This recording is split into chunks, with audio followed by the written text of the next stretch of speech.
카카오의 이름으로 만드는 첫 번째 데이터 센터는 어떻게 만들어야 될까?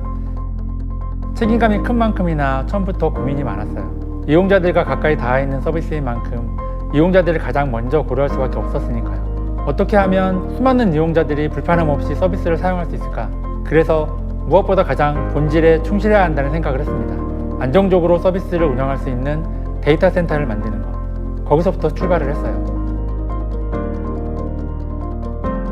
당연히 언제 어떤 순간에도 멈추지 않아야 한다는 것은 물론이고 앞으로 10년 뒤에 서비스의 성장과 변화에도 준비가 되어야 한다. 그리고 지속 가능해야 하고 나아가 지역과도 공존 가능해야 할 수 있어야 한다는 생각을 했죠.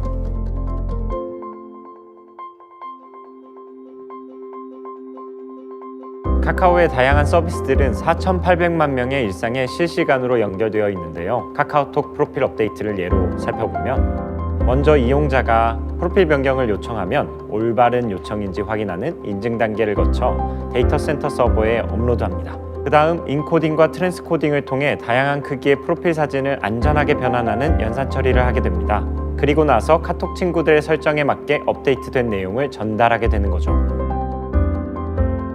이처럼 단순해 보이는 한 동작을 위해 복잡한 일을 끊임없이 처리하는 곳이 바로 데이터 센터입니다.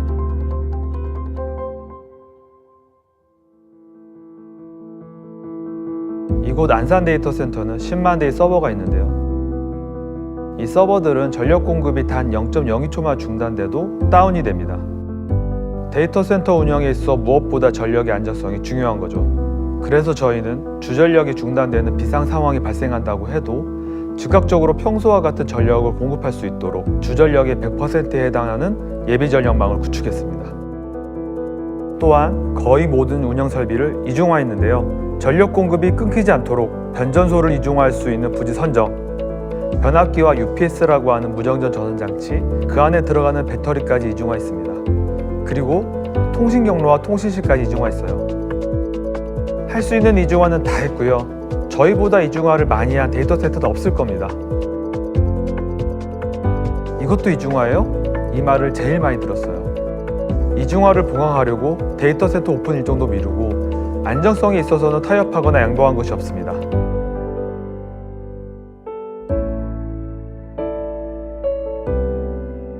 각종 재난 재해에도 멈추지 않는 데이터 센터를 만들기 위해 첫 설계부터 많은 고민을 했습니다.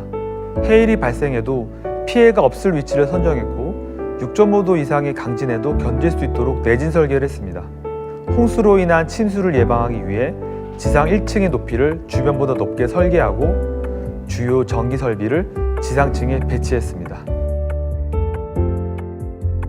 배터리실 화재 대응 시스템 같은 경우에는 더 철저하게 대비했는데요. 처음 화재가 발생한 배터리 영향 범위 외에 다른 곳에 영향을 주지 않도록 초기에 대응하는 게 중요합니다. 그래서 저희는 최초로 4단계 화재 대응 시스템도 구축했습니다. 먼저 배터리에서 화재가 발생하면 즉시 전원을 차단하고 방염전을 하강시켜서 불길이 번지는 것을 막고 그 다음 1단계로 자동 소화 패치를 2단계로는 소화가스를 작동시킵니다. 그리고 3단계로 방수천을 상승시켜 물을 분사하면서 화재를 진압합니다. 마지막으로 소방서 진화가 이루어지는데요. 이 시스템으로 특허까지 받았습니다. 이 정도의 화재 대응 시스템을 갖춘 곳은 카카오 데이터 센터 안산이 유일합니다.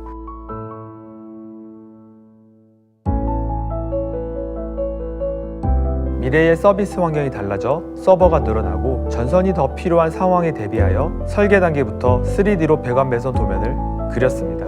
전선이 서로 꼬이거나 합선이 되는 것을 방지하고 문제가 생기더라도 금방 해당 배선을 찾고 수습할 수 있죠. 이처럼 카카오 데이터 센터 안산은 그동안 카카오가 데이터 센터를 운영하며 얻은 노하우들을 섬세하게 담아낸 공간입니다.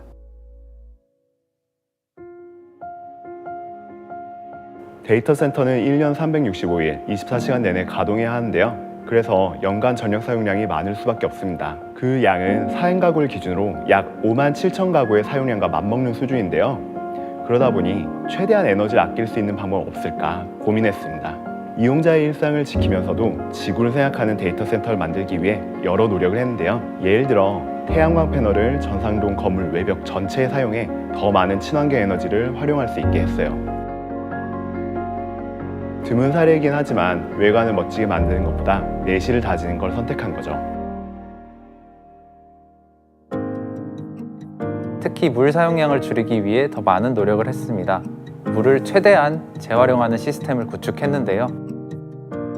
화재 발생 시 사용하는 소방 용수와 냉수 보충으로 사용하는 보충수는 평상시에는 잘 사용하지 않습니다. 이 물을 사용하지 않고 오래 놔두면 썩어서 결국 버리게 되는데요. 저희는 소방용수와 보충수 수조를 무수조에, 무수조를 중수조에 연결함으로써 필요에 따라 화장실용으로 또는 조경용으로 사용할 수 있도록 만들었습니다. 서버에 열을 식히는 과정에서도 물을 줄이려고 노력했습니다. 10만 대의 서버가 돌아가는 과정에서는 정말 많은 열이 배출되는데요. 열을 식히기 위해 보통 물을 사용하게 되고 그 과정에서 온도가 올라간 물을 효율적으로 식히는 것이 매우 중요합니다. 저희는 공냉식 프리쿨링이라는 냉매를 사용하는 방식을 선택했습니다. 냉각수를 사용할 때 발생하는 수증기가 없기 때문에 많은 양의 물을 절약할 수 있습니다.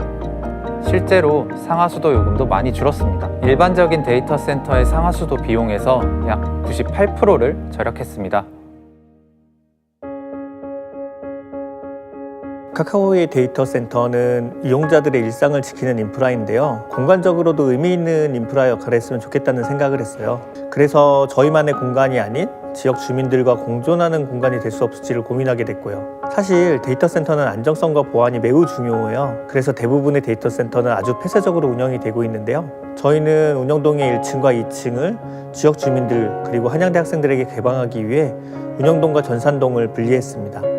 그 결과 전산동의 안정성은 그대로 유지하면서 운영동의 개방성을 높이게 됐죠. 결과적으로 운영동의 개방이 전산동의 안정성을 더욱더 신경 쓰는 계기가 된 것 같아요. 운영동 1, 2층 라운지는 누구나 방문하실 수 있는데요. 데이터 센터 투어 프로그램도 운영을 하고 있습니다. 투어 프로그램을 통해 이용자들은 당연한 일상이 어떻게 안정적으로 지켜지는지 경험할 수 있어요. 그래서 철저한 보안 아래 전산동의 일부 시설을 둘러볼 수 있도록 기획하게 되었습니다. 또한 운영동 2층은 한양대 학생들을 위한 산학협력 공간으로 운영되고 있는데요.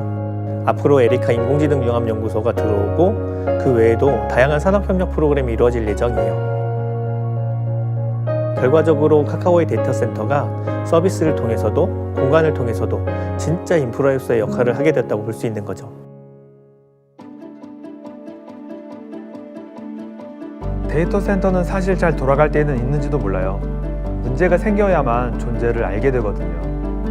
저희의 고민이 헛되지 않도록 앞으로 사람들이 데이터 센터가 있는지도 모르게 하고 싶어요.